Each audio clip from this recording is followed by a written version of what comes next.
Hi BookTube, it's Missy, and today I'm here to share with you guys my September wrap-up. Not very impressive. Let's get started. By the way, I was just watching YouTube, and when I say hi BookTube, it's Missy, do you say it with me at the same time? Because I know I'll be like, welcome back to my channel, or hi lovely people, it's so great to see you. Like, I just copy the person that I'm watching, or I'll say hello back to them even though it's a computer screen. I think that's pretty funny. Anyways, back to the reviews. So I did read 4 books in September. I had started a bunch, but I didn't finish any of those. So yeah, let's just get on with it. The first book that I completed in September was Different Seasons by Stephen King. This is a collection of short stories. There are 4 stories in here. The first one being Rita Hayworth. Yeah, I don't know why I always want to say Rita Hayward, but it's Hayworth. Anyways, that is AKA Shawshank Redemption. So the cool thing about the actual original novel or novelette or what have you, they're novelettes. They're too long for short stories. They're like novellas, yeah. So what's cool about the first novella is when you watch the movie, everything that is in the story itself is also in the movie. And then the movie is even better than the story because it's enhanced with, you know, more background or more side characters or more like character development when it comes to like the warden or Andy Dufresne himself or even Red. Very cool. I absolutely loved it. 5 stars. Because this was only 4 stories within this book, I kind of like gave each book in my mind, or each novel in my mind, a rating. So the first one definitely got a 5 star. The second story was The Apt Pupil. That one was crazy. It's about a 13, he's 12 or 13, right? There's a young teenage boy, and he has an assignment at school, and the teacher's explaining to them, you will know when you find something that you absolutely love because you'll be obsessed with it and you won't want to like think about anything else. And the boy could never figure out what his like obsession would be. And one day he was in his friend's garage or basement or something, and he came across these articles, like old magazines about World War II and the concentration camps and the Gestapo and all of those bad guys and the Nazis. And that was his thing. Like, he was super obsessed with knowing all the details about the concentration camps and what happened to the Jews and so forth. To the point where one day, because he had been reading these articles so much, he came across a man that lived in his neighborhood that was like very reminiscent of a man he saw in a magazine. And then the more he watched, the more he realized that he is indeed the guy from the magazine. So he blackmails this gentleman, and the book goes from there. It's so good. I don't want to say any more because I want you to read it, but it's like a lot deeper than that. And the kid is also extremely sinister, so definitely pick it up. I gave that one also 5 stars. I thought it was fabulous. The next one was The Body, aka Stand By Me. I haven't seen this movie in its entirety. I've seen bits and pieces of it growing up because, you know, 80s kid. And it's about a few friends who decide to, I think they walk like 6-7 miles or something like that to get to a body that their older brother talked about. And that's it. That's basically it. It's just a contemporary snippet, like a coming-of-age story about a couple of friends who are all like a little bit poor. They all have something wrong with them. One person's brother died, and the parents kind of ignore him, and then one's the baby of the family, but the father's an alcoholic, and all the brothers are alcoholics, and so he gets kicked around, and so forth and so on. So there's no like kid from this town or from this little group that is like well off. They all have some kind of home problems, and so they decide they're going to go camping, and they're going to find this body, and they're going to be stars. They're going to expose it to the police, and they're going to have their little bit of fame, their 15 minutes of fame. And that's it. It's a good story. Like, it's well written, obviously, because it's Stephen King, but it's a little boring at times. And the only thing I thought was funny was the leech scene. And I think the leech scene is also in the movie, if I'm not mistaken. But yeah, so I gave it like a 3.5. It wasn't super good, nothing to, scream over. But it is Stephen King, so it does get a good rating for storytelling. And then the very last story that's in this book is called The Breathing Method. Now, this one was very interesting because it's not a contemporary per se, but it kind of is. It's more like a magical realism. So there's this old man, and he works for a law firm, and he's old. He's like 60s, I guess. And his boss of the law firm comes up to him one day and he goes, "Hey, I'd like to invite you to this get-together at this house." And our main character's all, "Really? You want me to go to this thing?" And the guy's like, yeah. But he doesn't say anything. He doesn't give him a date or a time or whatever. And so the old man goes home and he tells his wife, and he's thinking, I don't know if he was joking or if he like thought I was somebody else, but I don't know if this is true. And days and weeks go by, and he's like, it must have been a mistake. There's no way. And so one day the boss comes back up to him and he goes, "Hey, meet me at this house at this time." And the old man's like, oh my gosh, he was being serious. So he goes and he finds out that this house is very different than anything he's ever seen or been before. It's a gentleman's club, but for only select few, and all they do there is tell stories. And one person a night tells a story before everyone goes home.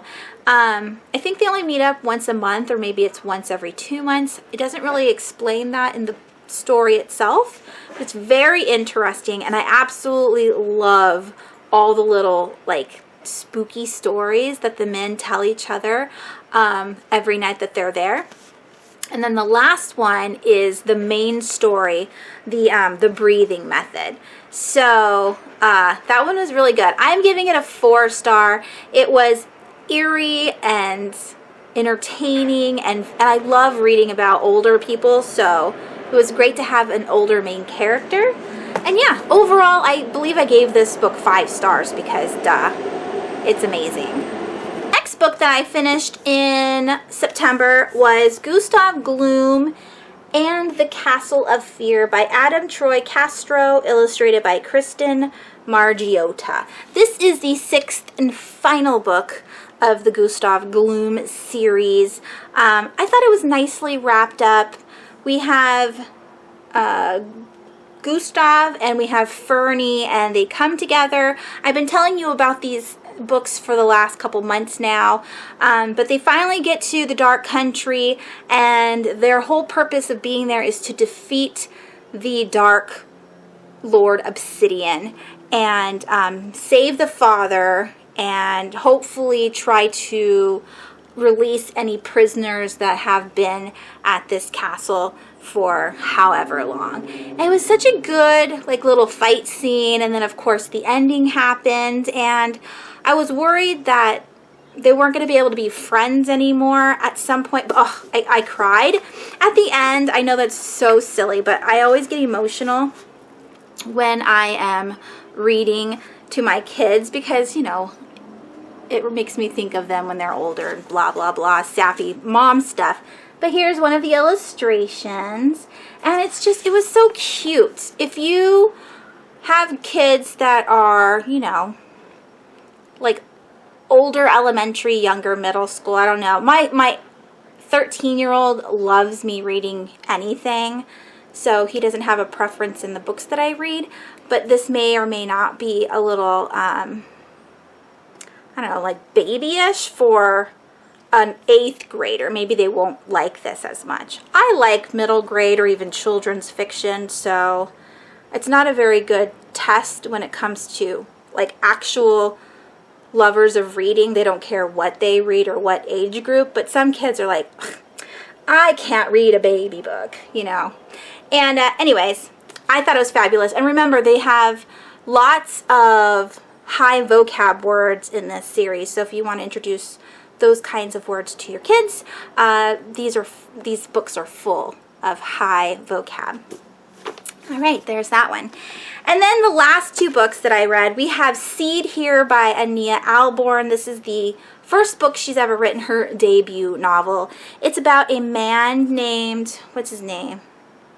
Jack. I almost said Nick. A man named Jack who has a family of his own. He's got a daughter and a son. Yeah, I can't tell you how old they are. I think the daughter's little though. I think the son's a baby. I could be wrong. Anywho, Jack is driving down the street one day and sees something in the fog, which makes him, you know, look away, and then his car veers off the road and he gets in this huge accident.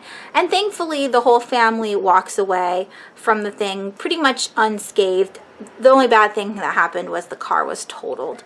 So they go home, and the wife's really upset at him, and Jack has a flashback of his past when he was younger, and he remembers those eyes that he saw, which makes him very fearful.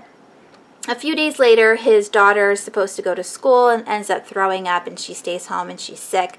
And then she starts changing, not in a good way. The more she acts out, the more the dad is like paying attention, and he starts to see what's happening to her is exactly what happened to him when he was younger. And I don't think it's a spoiler, but basically there's possession in this book. And it's got demons and really creepy stuff. This was a great September read. I kind of wish I would have read it in October because this is more of a horror Halloween read, but it was very good. I gave it 4 stars, and this was a nice introduction to Ania's writing style. I do have a couple more of her books. The Shuddering is the second book that she has written, and that is on my main want to read list over next to my computer. So as soon as I start picking up more scary stories, that will be number 1. Anyways, I would highly recommend reading this if you like demon possession books. Very good. And the last book I want to talk about is the lowest rated book on my list, and that is Corpse Cold by Beryl and Sullivan, illustrated by Chad Wheeler. Whirl. Good Lord. Is that Whirl? W-E-H-R-L-E? Whirl? I don't know. Anyways, look at this cover. I heard a couple of my horror reading friends talk about this book before it was even published. And I thought, oh my gosh, this looks like Alvin Schwartz. I love scary stories. I have the entire collection in 2 different editions, and that was like kind of an introduction to me to scary stories and like YA horror. After scary stories, I was reading Christopher Pike and R.L. Stine and so forth. So that was a great like taste of what was to come. So when I saw this book, I was like, oh my goodness, I'm so excited. This is like the older sibling to Scary Stories. This is going to be amazing. And it was a dud. There are 20 stories in here, and all of them are lackluster and mediocre. Now, I want to say that lightly because was this entertaining to read? Yes. Are the illustrations amazing? Yes. They are so reminiscent of Scary Stories. I don't think it's the same person. You know, I'm pretty sure it's not the same illustrator. But this person does such a great job at having like the same feel and tone to all of the pictures.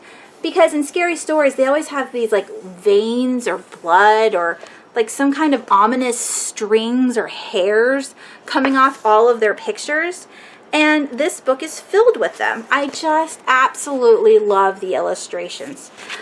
But the stories themselves are just so bland. They all end super lamely. One of the ones that I want to talk about is, I think it's the Blue Hole.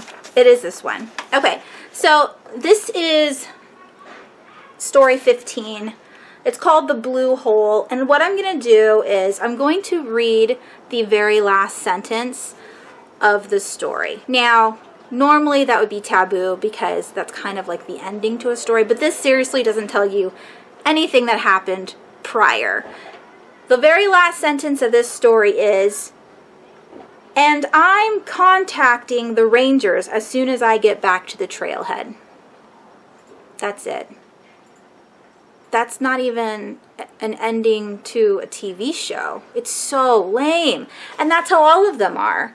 They start off really well, like there's like this creep factor going on, you're really interested in it, and then it just fails to deliver in every single one.